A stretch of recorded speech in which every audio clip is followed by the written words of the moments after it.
안녕하십니까. 원영 이정의 명리산책, 오늘은 제 151강 치과 질환에 대한 말씀을 드리겠습니다.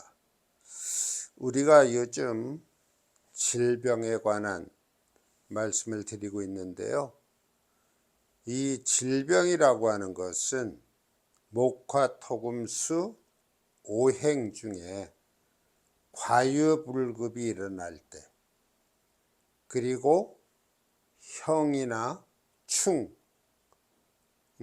의해서 피상을 당할 때, 물론 이 명조만 살펴서는 되지 않습니다. 운에서 또한 똑같은 작용을 유발시키는 경우가 많습니다. 옛날서부터 우리가 이 치아에 대한 많은 이야기들이 있죠. 치아가 튼튼해야 한다. 그래야 모든 음식을 잘 씹어서 위로 보내게 되고, 위로 보내게 되면 소화가 잘 되겠죠. 그런데 이 치아가 부실하면은 위병까지 유발을 시킵니다. 소화불량이 된다. 그러면 건강이 좀 좋지 않아지잖아요. 그러면 만사의 의욕을 상실할 수 있고, 그것은 우리 삶의 질을 떨어뜨리는 그러한 경우도 됩니다. 여기 치과 질환에 대해서 간략하게 적어 놓았는데요. 우선 제일 먼저 사주에 금이 허약하고, 물론 일간을 포함합니다.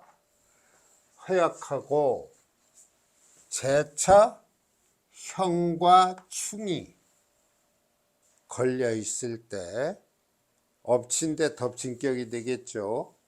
그럴 때 치아가 튼튼할 수가 없습니다. 여기 두 개의 명조가 있는데요, 금이 치아에 해당이 됩니다. 여기 신금이 있는데 을신충으로 깨지고요, 이 주변이 전부 화기가 가득합니다. 정화, 병화, 정화, 정화. 여기 정화가 또 두 개가 투출이 되어 있죠. 그러면은 이 금은 화극금을 당해서 건강한 그런 치아를 유지하기 어렵습니다.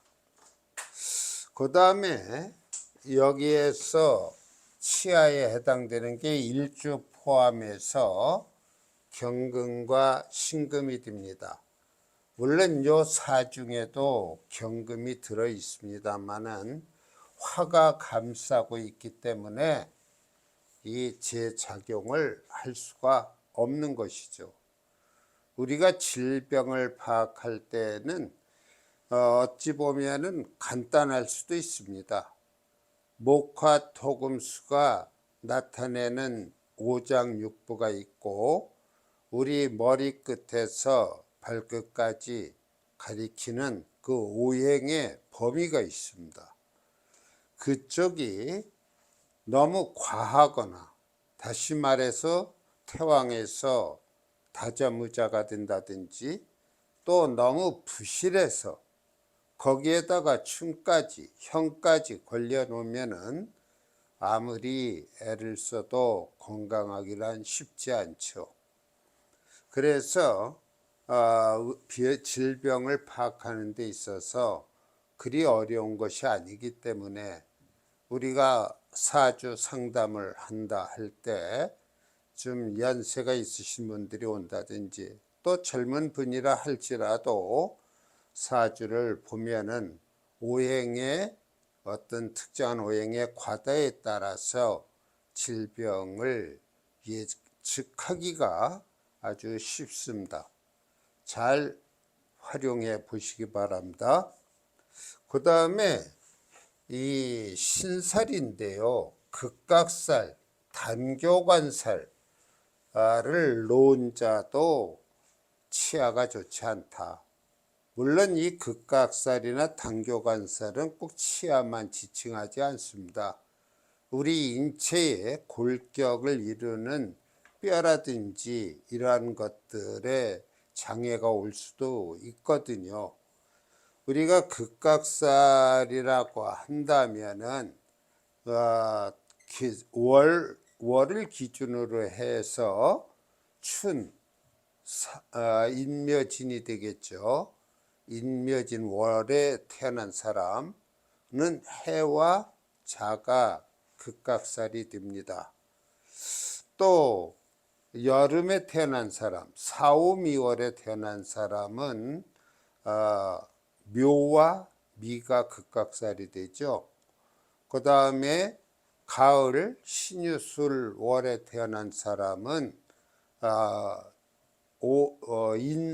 인과 술이 극각살이 되고, 겨울에 태어난 사람, 해자 축월에 태어난 사람은 동축진, 축과 진이 극각살이 됩니다. 단교관살은 연지를 기준으로 합니다. 연지를 기준으로 하는데 그 단교관살은 진술충미가 되겠지요. 우리가 예를 들어서 연지가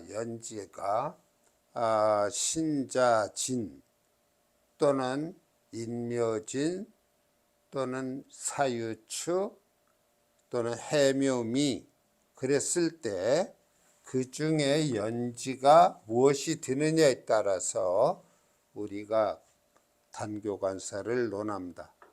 그런데 이 신살에 의한 것은 그 자체만으로 반드시 그 부분에 어떤 좋지 않은 상황이 있다라고 얘기하기는 100% 단정하기 어렵습니다. 역시 이 1번과 2번이 겹칠 때 이러한 신살작용이 가능하다고 볼 수 있습니다. 여기 이 사주는 물론 여기 신금일주인데요. 너무 인수가 태왕합니다. 이렇게 되면은 이게 오히려 토생금을 해줘서 신금이 탄력을 받을 것 같지만 오히려 다자, 무자의 원리에 의해서 인수가 약한 거와 똑같습니다. 또한 이렇게 토가 많으면 이 신금은 매몰돼 버리겠죠. 그래서 역효과가 발생하는데 여기에 축년에 태어났어요. 그럴 때는 이 미가 단교관살이 됩니다. 그래서 이 사주의 경우는 신살만으로 파악하지 마시고 사주 전체를 보고 1번과 2번을 결합해서 파악을 하셔야만 됩니다. 그 다음에 참고사항이라고 적어 놨는데요. 맨 앞에서 말씀드렸듯이 치아가 부실하다. 그러면은 음식물을 잘 씹어서 넘길 수가 없어요. 그냥 대충 넘기다 보면은 소화가 잘 안 되겠죠. 그래서 위병을 유발하고 소화불량을 가져옵니다. 그 다음에 소화가 잘 안 되고 그러면은 영양 공급이 제대로 될 리가 없어요. 그래서 건강에 지장을 주게 되고 모든 일에 만사에 실증을 내게 됩니다. 다시 말하면은 무기력해진다는 얘기예요. 의욕 상실이 되고, 그러니까 이 치아가 건강해야만 우리의 건강도 좋아질 수 있다. 그러한 얘기가 되겠습니다. 제가 좀 나이가 있다 보니까 이 치아에 대한 질환을 잘 겪어요.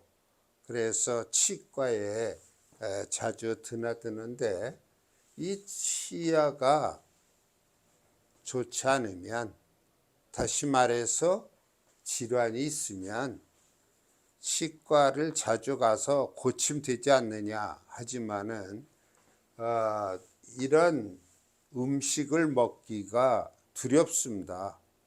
아무 음식이나 먹을 수도 없고, 자연히 뭐 배가 고프니까 먹다 보면 소화불량이 오지요. 건강이 좋지 않고 의욕을 상실합니다.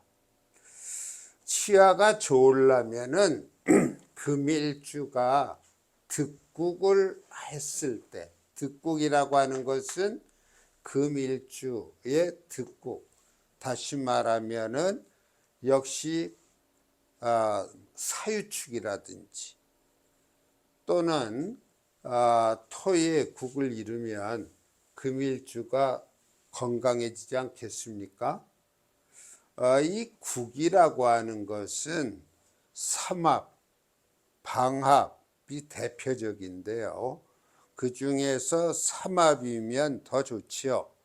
부피가 큰 하나의 덩어리라고 볼 수 있고, 방합은 폭발력은 있지만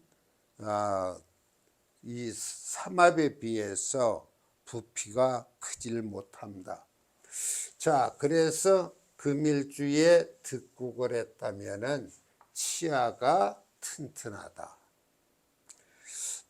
거기에 좀 부속된 얘기들을 좀 해본다면, 사랑니라고 하는 게 있어요.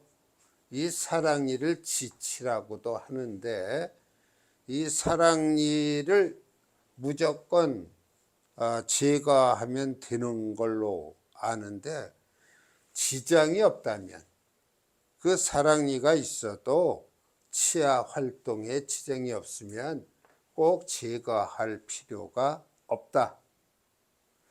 그 다음에 이 금이라고 하는 오행에 해당하는 육친, 역시 2회 1번, 2번과 같은 그런 조건에 처하면 치아가 부실하다. 그 다음에 치아가 가지런하면, 치아가 가지런한 사람들은요, 웃을 때, 웃음을 지을 때 아주 자신감 있게 입을 드러내기도 합니다. 이런 치아가 가지런한 사람들은 성격도 좀 명랑한 것 같아요. 그러면은 부부금슬이 좋다, 뭐 이런 얘기들이 예로부터 전해 내려옵니다. 오늘 이 시간에 치과 질환에 대한 간단한 말씀을 드렸는데요. 한번 자신의 경우를 생각해 보고 그것이 맞다 싶으면 통변하는 데 활용하시기 바랍니다. 오늘 강의 여기서 마치겠습니다. 감사합니다.